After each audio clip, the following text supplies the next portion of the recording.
کسی مسلمان کا دل خوش کرنا بھی بہت بڑی نیکی ہے۔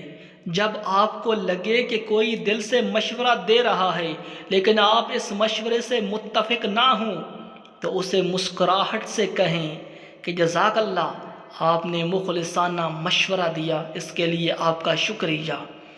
جب آپ کی والدہ یا بیوی آپ کے لیے کوئی اسپیشل کھانا بنائے لیکن آپ کو اتنی زیادہ بھوک نہ ہو، یا پھر آپ کو وہ بد مزہ لگ رہا ہو لیکن پھر بھی کہیں آج تو کھانے کا مزہ آ گیا۔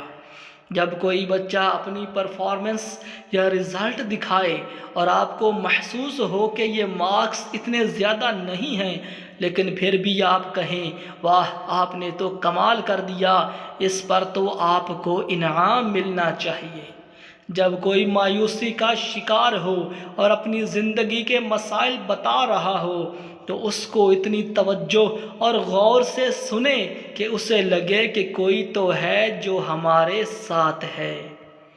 جب کوئی فیملی ممبر یا دوست رشتہ دار کچھ روز پریشان اور اکیلا اکیلا نظر آئے تو اس کے پاس کوئی تحفہ لے کر جائیں اور کہیں یہ تحفہ اسپیشل میں آپ کے لیے لایا ہوں۔ اگر کوئی شخص بار بار ناکام ہو چکا ہو تو کبھی اس کی چھوٹی سی کامیابیوں پر کچھ زیادہ ہی مبارکبادی دیجیے، اس کی تعریف کیجیے، ایسے ظاہر کریں جیسے آپ خود کامیاب ہوئے ہیں۔ ایسے جملوں کا کوئی نعم البدل نہیں ہے۔ آپ اس کی طاقت کا اندازہ نہیں لگا سکتے کہ کسی مسلمان کا دل خوش کرنا بھی بہت بڑی نیکی ہے۔